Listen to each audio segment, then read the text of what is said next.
Danes je v naši družbi umetnostni zgodovinar, profesor in pisatelj gospod Gojko Zupan. Napisali ste kar nekaj knjig oziroma publikacij in vsega, ampak ena večjih knjig je pa knjiga o Zoranu Mišiču. O Zoranu Mušiču, da smo natančni. Aha, Mušiču, ja.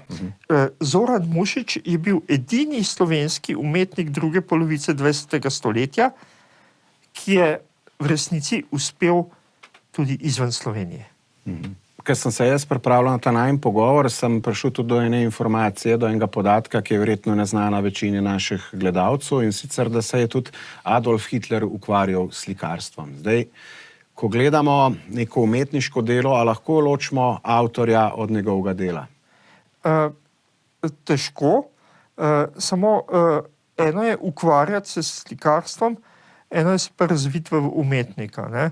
Vam bom jaz en primer povedal. Jaz sem bil enkrat na enem koncertu, ena punk muska je bila, malo smo šli žurati in sem se tam zadebatiral z eno skupino mladih fantov, malo smo se pogovarjali o muske, pa o umetnosti, pa tako naprej. In oni so pa rekli, da se jim zdi, da je Adolf Hitler eden največjih umetnikov v zgodovini. Dobro, zdaj, če ga primerjamo z drugimi slikarji, tako kot ste rekel, je to pretirana izjava. Ampak se mi je zdelo pa vsem lepo, da pa tudi mladi vidijo nekaj v slikarstvu, da tudi oni cenijo umetnost. Ja, ti ne cenijo umetnosti, ampak spet eno blagovno znamko. Dobro, zdaj smo se pogovarjala o Hitlerju kot slikarju, kar se mi zdi nič narobe, ampak je treba pa zmeraj tudi poudariti, da je bil pa slab človek, a ne? Ja. Čudno se mi zdi po eni strani, no, da v svete, modernem svete, ki ga živimo, v svete, ki imamo toliko informacij, še zmeraj ogromno ljudi zanika, da je Hitler naredil hologram.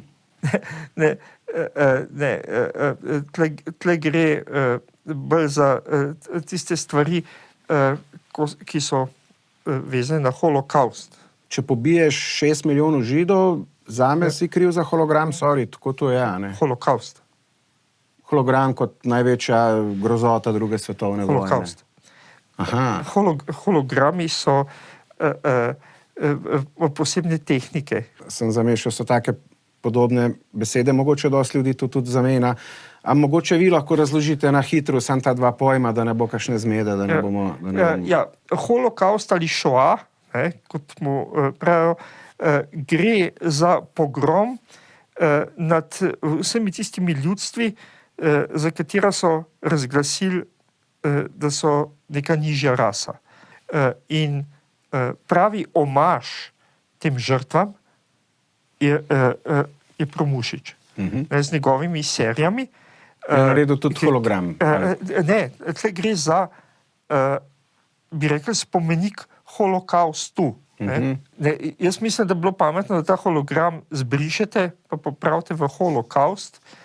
Kaj pa je hologram? Ja, hologram je posebna tehnika, ki skuša uprizarjati v večdimenzijski 3D tehniki. Zdaj, ko sem vas sem se spomnil, ne vem, če vi poznate, ene par let nazaj je bil zdaj en posmrten koncert od enega ameriškega reperja Tupaka. Njega so že leta 97 ubili in so ga zdaj s pomočjo te holokaust tehnike spet vrnili na odre. Hologramski, to so pa 3D tehnike. Aha, ja. No, sej, vprašati sem hotel to, zdelo se mi je fajn, če bi imeli pa mogoče tudi v Sloveniji recimo kaj tacga, da bi potem se lahko na odre vrnile legende slovenske popevke. Kdo si konc koncu ne želi, da bi na smrtni postali legende našega roka, Pero Lovšin, Pero Predin, Pero Kreslin. Imate vi mogoče tudi koga, ne vem, bi bil tu Mušič, ki bi si želeli, da se s pomočjo holokausta spet vrne? Ne, holokausta. Hologramsko bi lahko bilo.